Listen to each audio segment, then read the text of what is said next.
I'm a car reviewer now. This is an Alfa Romeo 146 and today I'm gonna show you around it, show you all the quirks and features, like that's it. And I'm gonna give you a Nicola review, I guess?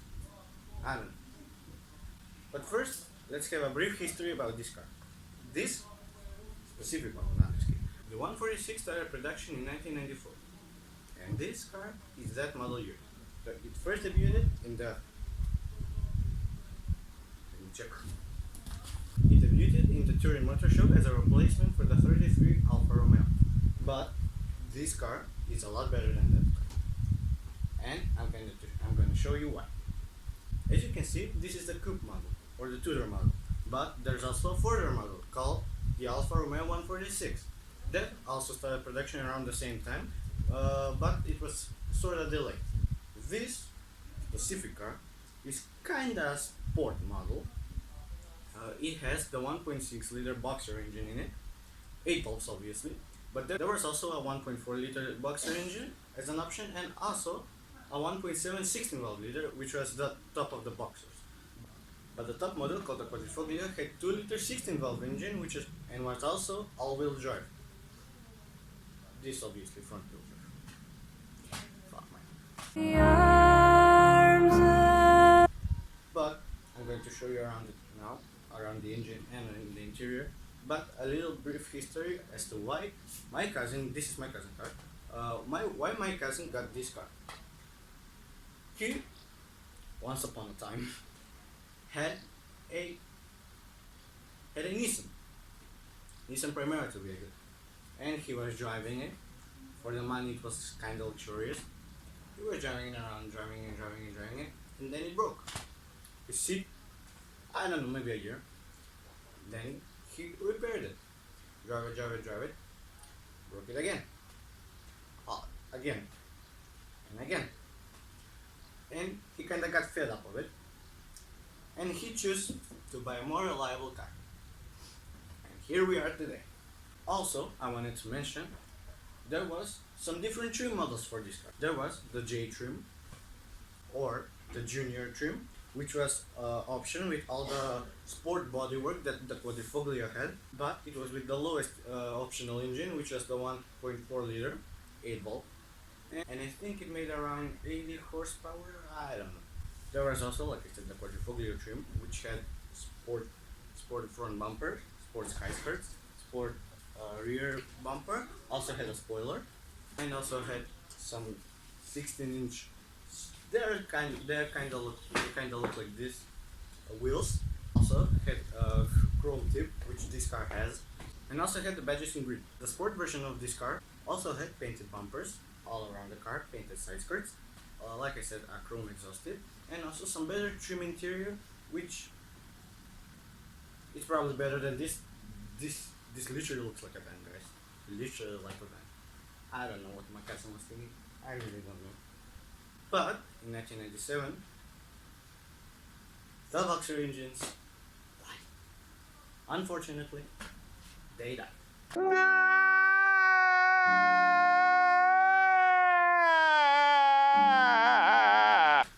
All scooped up? Nope, we don't need it. I hit the pot. Professional car review. That's what's up. That's what. Yeah. Fricatalicata. Okay. And now, let's get to the quirks and features. There are more quirks than features, honestly, but I digress. Just the sense reference. God damn, I'm making a lot of references. Starting with this. There is nothing here. Literally nothing. This, if you sit right here in the passenger seat, you literally feel like you're sitting inside a van. Literally. But this is a future, I guess. These are sports seats. Have brace supports, thigh supports, and they're also kind of like a bucket seat, and also have lumbar support. I don't really like these headrests, but yeah, what can you do? Also, the side of the seats are leather, and the back side of them is also leather. And that's the leather you get in this car. Nice. This car also has optional airbags, which this specific one doesn't have. Way to go. Also, because this is the 1994 model year, guess what? There is no AC. None. No. You want to be cool? Roll down the windows, which that one doesn't work. This one only works. Nope. No AC. But I mean,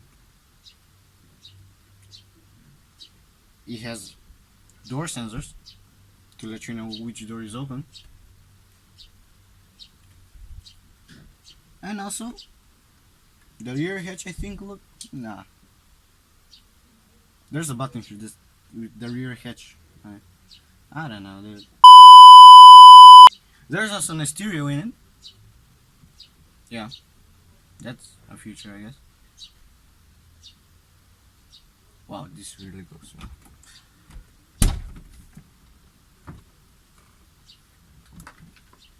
As you can see, there are the cutouts for the AC. Which there isn't one. I'm gonna show you now.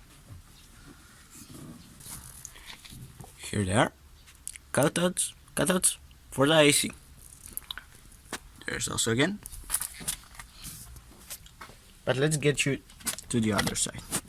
And this is the driver's side. Now, I will admit, this is more of a sports car than a luxury car, I guess. But still, I mean, they could include some basic features in today's cars, but that's besides the point. It has a servo, obviously, and I must admit, the clutch feels really, really good. It's just perfect. It's just perfect. But the gas kinda is really sensitive. Like, there's a lot of the top and not a lot at the bottom. For example, like, you just barely touch the gas, it revs high. Also, this car is obviously manual, and they didn't offer any automatics, because it's 1994. What did you expect? But, like I said, the more sport versions had a better interior. For example, this steering wheel was wrapped in leather, the dashboard over here was wrapped in leather, and they had a better shift knob. This is aftermarket shift knob. And you can see, I mean, the boot is leather. I think you can see it, at least. The boot is leather, and the seats, the back side of them and the sides, which I think is better, because honestly, leather seats with a bucket kind of seat, I don't think they will work. And that's it.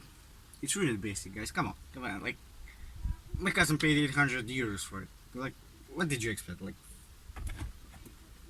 you got mirror here to look at yourself, lights, obviously, but on this specific car, there's a feature which a lot of other countries besides the Balkans don't know about.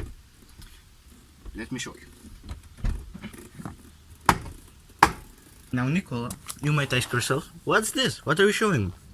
Well, cars, mostly on the Balkan roads, drive with gas. Now, I know what you're thinking. Well, obviously, Nicola, all of them are driving with gasoline. Not gasoline, gas. There are a lot of makers here in the Balkan where they put sort of like a cell in the back of the car on top of the fuel tank that already exists, and they fill it up with gas, like on atoms. It's not like a fluid, it's atoms, and cars run on that.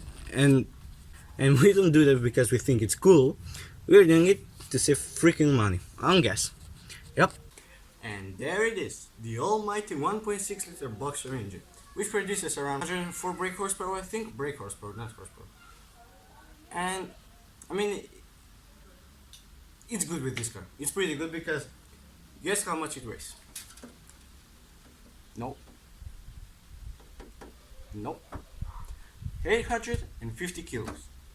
with 105 brake horsepower and 4. It will be pretty good in the races, but unfortunately Alfa never raced it.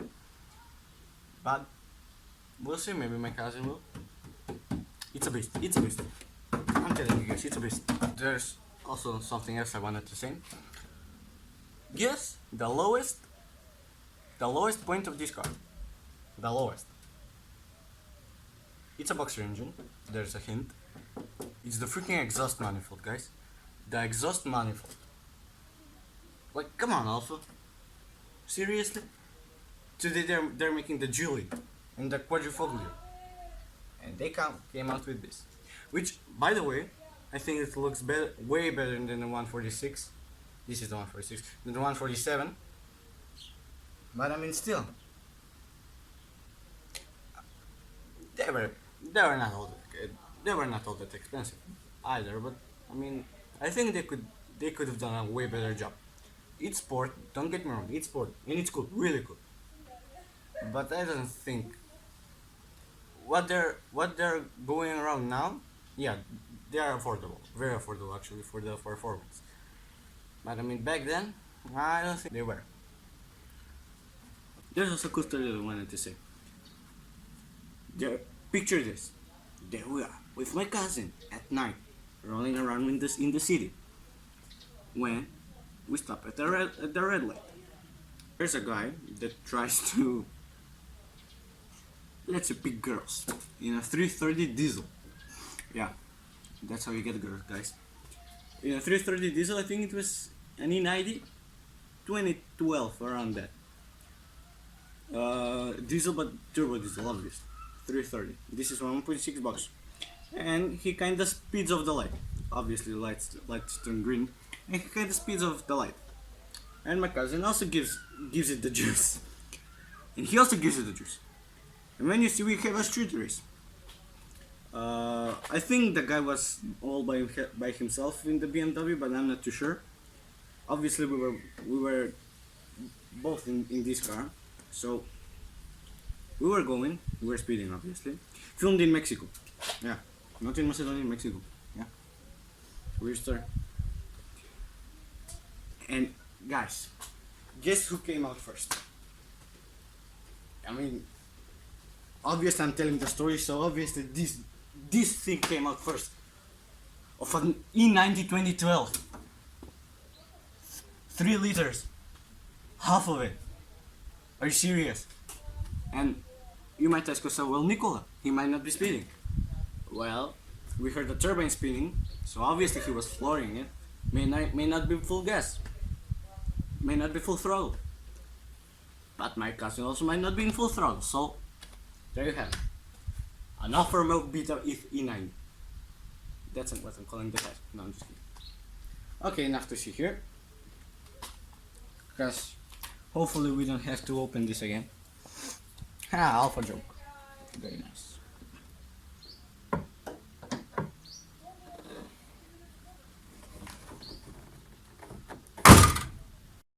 And I know I said it's a coupe, but there are back seats, guys, and they're pretty roomy as well.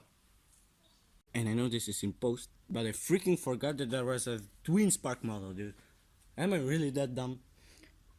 Well, now you know. There was a 1.4 liter twin spark, a 1.6 liter twin spark, 1.8 liter twin spark, and also 2 liter twin. Guess who was the fastest? Yeah. Well, see you in the next one. Hopefully this doesn't break.